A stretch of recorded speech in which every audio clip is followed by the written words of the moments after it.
तब तक भैया को लात से मार दिया, एक लात मार दिया इनको यहाँ पे। जब यहाँ पर लगा तो भैया एक दुकान तरफ गए तब मैं उनको बेहोश हो गए, मैं उनको पकड़ लिया। युवा खून, युवा जोश जो है वो गर्म हो जाता है कि भाई मुझे कैसे समझा रहे हो। गाली गलौज होती है, बहस होती है। साइड किया, गाली उली देने लगा, हमको उल्टा सीधा बोलने लगा। हम बोले बाबू हम तुम्हारे साथ अच्छी बात कर रहे हैं, दुकान वाले सब देख रहे थे वहाँ पे। हो गया, पहले से उनका ऑपरेशन हुआ। किस चीज़ का ऑपरेशन हुआ था? कैंसर का ऑपरेशन हुआ था, ट्रीटमेंट भी चल रहा था एम्स हॉस्पिटल में। अच्छा। मुख्य आरोपी का नाम है सुकांत और चिरागन सोनकर है। ये कैंप 2 भिलाई का रहने वाला। अब तक वो खत्म हो गया, डॉक्टर बोले कि खत्म हो गए। पापा को कहीं बाहरी चोट वोट कुछ लगी? कहीं कोई चोट नहीं लगा है, सीने में लात मारे सिर्फ हैं। अंदरूनी चोट। आज के समय में लोगों का आक्रोश, लोगों का गुस्सा इतना ज़्यादा बढ़ चुका है कि छोटी सी बात पर हत्याएं हो जा रही है। ये मैं पुरानी कहानी नहीं कह रहा। आज कुछ घंटे पहले, जिस वक्त मैं ये वीडियो बना रहा हूँ उससे कुछ घंटे पहले कैंप के लिंक रोड में एक 60-62 वर्षीय शख्स की हत्या कर दी गई है। और हत्या की वजह जानकर आप भी हैरान हो जाएंगे। दरअसल जो जानकारी निकलकर सामने आ रही है, 2 गाड़ी सेम रूट पर जा रही होती है और चलने के दौरान दोनों में आपस में हल्की सी टक्कर हो जाती है, जिस बात को लेकर जो बुजुर्ग शख्स यानी 60-62 साल के जो शख्स हैं वो अपने भाई के साथ जा रहे होते हैं। वो समझाते हैं कि भैया गाड़ी देख कर चलाओ। इसी बात पे युवा खून, युवा जोश जो है वो गर्म हो जाता है कि भाई मुझे कैसे समझा रहे हो। गाली गलौज होती है, बहस होती है और वो मारने पीटने लग जाते हैं। छोटे भाई को चेहरे पर वार किया जाता है, जिसके बाद उनके चेहरे से खून निकलने लगता है। जिसके बाद दूसरे भाई जो पेशेंट भी थे, जिनका इलाज भी चल रहा है, कीमोथेरेपी तमाम प्रकार की चीज़ें हो रही है, उनके छाती पर लात से वार किया जाता है, जिससे वो काफ़ी सीरियस हो जाते हैं। फिलहाल परिवार वाले सोचते हैं कि छोटी मोटी चोट है क्योंकि किसी प्रकार का खून दिखाई नहीं देता है। मगर जब अस्पताल ले जाया जाता है तो डॉक्टर उसे मृत घोषित कर देते हैं। खून बिल्कुल भी नहीं निकला, मगर अंदरूनी चोट इतनी गहरी हो गई थी कि मृत्यु हो गई। परिवार के लोग हमारे साथ मौजूद हैं, बातचीत करते हैं कि वो इस पूरे मामले में क्या कह रहे हैं। उनके बेटे हमारे साथ मौजूद है। ये क्या जानकारी मिली आपको, कहाँ जा रहे थे पापा और चाचा? क्या पापा चाचा के साथ सब्जी लेने जा रहे थे 5:30 बजे के करीब, ठीक है। तो वो लिंक रोड है, वहाँ पे गए तो वहाँ पे क्या बोलते, गाड़ी वाला लड़का था तो टकरा गए आपस में। टकराने के बाद वो बोले कि चाचा बोले कि कैसे गाड़ी चला रहे हो, तो उसी पे वो लड़का जो था जो उनके ऊपर गाड़ी रोक के फिर उसके बाद हमला करने लगा, मारपीट करने लगा। फिर पापा चाचा को मार दिया। कौन था वो, जानते हो आप लोग? हाँ, वो क्या बोलते उसका नाम ना भूल जाना थोड़ा सा। फिर क्या हुआ आगे? आगे ये हुआ कि फिर वो फ़ोन किया और 2-3 लोगों को बुला लिया। उसके बाद पापा को सीने में लात मार दिया।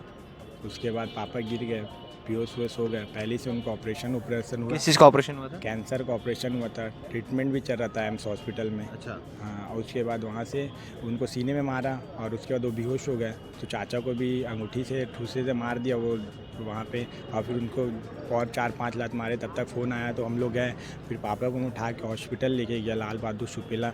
तो तब तक वो ख़त्म हो गए, डॉक्टर बोले कि ख़त्म हो गए। पापा को कहीं बाहरी चोट वोट कुछ लगी? कहीं कोई चोट नहीं लगा है, सीने में लात मारे हैं। सिर्फ अंदरूनी चोट से मृत्यु अंदरूनी हुई है। चोट लगी है। पहले से ऑपरेशन उनके सीने का हुआ था, तो उसके बाद से उनको मार दिए, पेट में लात हुआ। तो क्या करते थे पापा?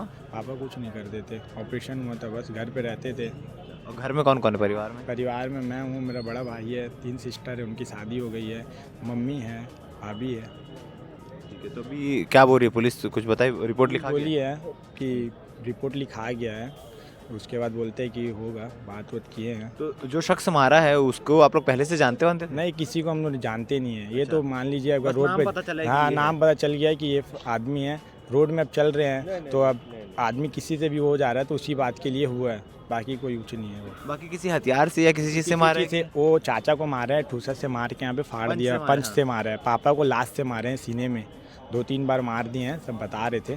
तब तक पहुँचे तो, और बाकी कोई चोट नहीं लगा उनको, कहीं भी चोट नहीं लगा, बस उनको पेट पे लात वात मार दिए। ठीक है, तो ये पूरी कहानी है जो इनके बेटे स्वयं बता रहे हैं कि किस प्रकार से चीज़ें इनको पता चली है। वो शख्स का भी आप बाइट सुनिएगा जो उस वक्त साथ में थे, यानी इनके जो चाचा हैं वो साथ में थे, जिनके सर पर चोट लगी है, सर पर चोट लगने से खून निकला है। वो भी अब कहानी बता रहे हैं कि क्या कुछ रियल घटना हुई थी। उसके बाद पुलिस क्या कह रही है इस पूरे मामले को लेकर, बन रही है क्या? मेरा नाम सुनील राय है जी, कंपाउंड में रहता हूँ जी, क्या हुआ था शाम को? सर हम मार्केट आ रहे थे, अपने जिलेबी चौक से जो 2 नंबर मार्केट तरफ आते हैं, कुछ सब्जी लेना था जी जी। तो भैया थे, मैं थे। तो भैया आपके साथ जो भैया थे उनका नाम हाँ, क्या था? विक्रमा राय जी। हाँ, तो हम लोग दोनों आदमी आ रहे थे तो एक लड़का फ़ोन में ऐसे स्कूटी में चला रहा था, फ़ोन दबा के चल रहा था, मेरे साइड रॉन्ग साइड खींच दिया। खींच दिया था। हम वहाँ से गाड़ी अपने बचा लिए, गाड़ी हल्की में दोनों आदमी की टच हुई, दोनों एक ही साइड से आ रहे थे हम लोग। उसके बाद मैं बोला बाबू क्यों ऐसा गाड़ी चला रहे हो, तो मानते छोटा सा बच्ची भी एक तो बैठा कर रखो, कहीं गिर जाएगी तो उसको चोट आ जाएगी। नहीं मेरे साथ नहीं थे, वो लड़के के साथ में थे। तो हम लोग बात हो तो बोले, तब तक ले उतरा साइड किया, गाली उली देने लगा, हमको उल्टा सीधा बोलने लगा। हम बोले बाबू हम तुम्हारे साथ अच्छी बात कर रहे हैं, दुकान वाले सब देख रहे थे वहाँ पे। चलो किसी को फ़ोन किया, 3 लड़के आए, जब वो लड़के लोग आए तब तक ले फैट मार दिया मेरे को इस पर। मैं ऐसा पकड़ा चला गया दुकान तरफ, तब तक ले मेरे लड़का जो और 2-3 लड़के जो आए थे, वो लड़का हमको खींच दिया, वो लड़का हाथ नहीं उठाए हैं, इसमें कोई दिक्कत नहीं। वो लड़का मार दिया, तब तक ले भैया को लात से मार दिया, एक लात मार दिया इनको यहाँ पे। जब यहाँ पे लगा तो भैया एक दुकान तरफ गए, तब मैं उनको बेहोश हो गए, मैं उनको पकड़ लिया, मैं अपना ब्लड गिरना छोड़ दिया, मैं उनको पकड़ लिया, पकड़ के दुकान वाले से पानी मांगा, पानी मांग के मुँह हाथ में मारा, गमछा से पोंछा ओछा, भैया ठीक हो रहा, बोला तेरा ब्लड गिर रहा है। तब तक भैया बेहोश हो गए। बेहोश हो गए तो मैं ऐसा देखा सांस चल रहा था, तो मैं घर में फ़ोन लगाया, मैं लगाया अपना भतीजा एक ठो है शिवास पुलिस में है, तो उनको फ़ोन लगाया तो उसका नंबर नहीं निकला, तो घर में लगा दिया हम तुरंत। बोला ऐसा ऐसा बात है, लड़का मार दिया हम लोग को, जल्दी आओ तुम लोग। तब तक भतीजा लोग पहुँचा, मेरा लड़का भी पहुँचे, फिर डॉक्टर के पास लेके गए हैं सर। भैया अभी तो वही चक्कर वक्कर आ रहा है सर। अभी कौन से अस्पताल ले गए थे? लड़का है नहीं, पौने 6 बजे थाना को सूचना मिली कि link road Rathi book depot के पास में एक घटना घटी है, जिसमें एक व्यक्ति जो है विक्रम राय जो है उनकी मृत्यु हो गई है। बाद में जब वहाँ पहुँचे तो पता चला कि गाड़ी चलाते समय इसमें एक मृतक और उनके साथ में एक साथी सुनील राय जो है वो साथ में बाइक चलाते हुए जा रहे थे। सामने से साथ में स्कूटी भी सही एक ही दिशा में जा रही थी, जिस पर से दोनों के बीच में विवाद हुआ। तो स्कूटी चालक जो था उसके द्वारा विक्रम राय एवं सुनील राय के ऊपर पैर से और हाथ मुक्के से मारपीट किया गया। इस दौरान पे विक्रम राय जो है उनकी जो है वो मृत्यु हो गई।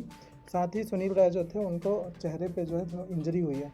इस पर से जो आरोपी है वहाँ पर से मौके से फरार हो गया था, जिसको अभी पुलिस जो है पुलिस टीम पता तलाश करी और उसको अपनी हिरासत में ले ली है। आगे की हम लोग FIR करके विवेचना कर रहे हैं। क्या विवाद हुआ था? इसमें विवाद का कारण ये था कि इसमें जो है जो आहत हैं और जो मृतक हैं वो लोग समझा रहे थे कि गाड़ी ठीक से चलाओ करके, बाल एक्सीडेंट होते हुए बचा था। इसको लेकर जो है वो जो आरोपी है उसका विवाद हुआ और उसने उसके साथ मारपीट किया कि मुझे क्यों सिखा रहे हो। कितने आरोपी हैं, क्या क्या नाम है उनके? इसमें जो हाथ मुक्का का किया उसमें अभी एक ही व्यक्ति का नाम आ रहा है। 4 से 5 लोग बता रहे हैं उसमें बुलाया हुआ था। मारपीट करने का काम जो है इसी ने किया है। बाकी और भी जो सहयोगी है तो उससे पूछताछ करके उनको भी अपन जो है कार्रवाई करेंगे। आरोपी का मुख्य नाम क्या है? मुख्य आरोपी का नाम है सुकांत और चिरागन सोनकर है। ये कैंप2 भिलाई का रहने वाला है। अब तक कोई इसका पुराना रिकॉर्ड निकला है? अभी देख रहे हैं, खंगाल रहे हैं, यदि कोई पुराना रिकॉर्ड होगा तो इसका अभी हिरासत में ले लिए हैं उसको, आगे करना को लेकर बन रही है। क्या कुछ चीज़ें आगे होती है ये देखने वाली बात है। फिलहाल दुर्ग में लगातार अपराध की दर जो है वो बढ़ती चली जा रही है। कभी हत्याएं हो रही है तो कभी लूट हो रही है, कभी चोरी हो रही है, तमाम चीज़ें जो है वो बढ़ती चली जा रही है। अब इसमें अंकुश कैसे लगाया जाएगा, इसमें काबू कैसे पाया जाएगा, ये देखने वाली बातें बन रही है। हमारे साथ धन्यवाद।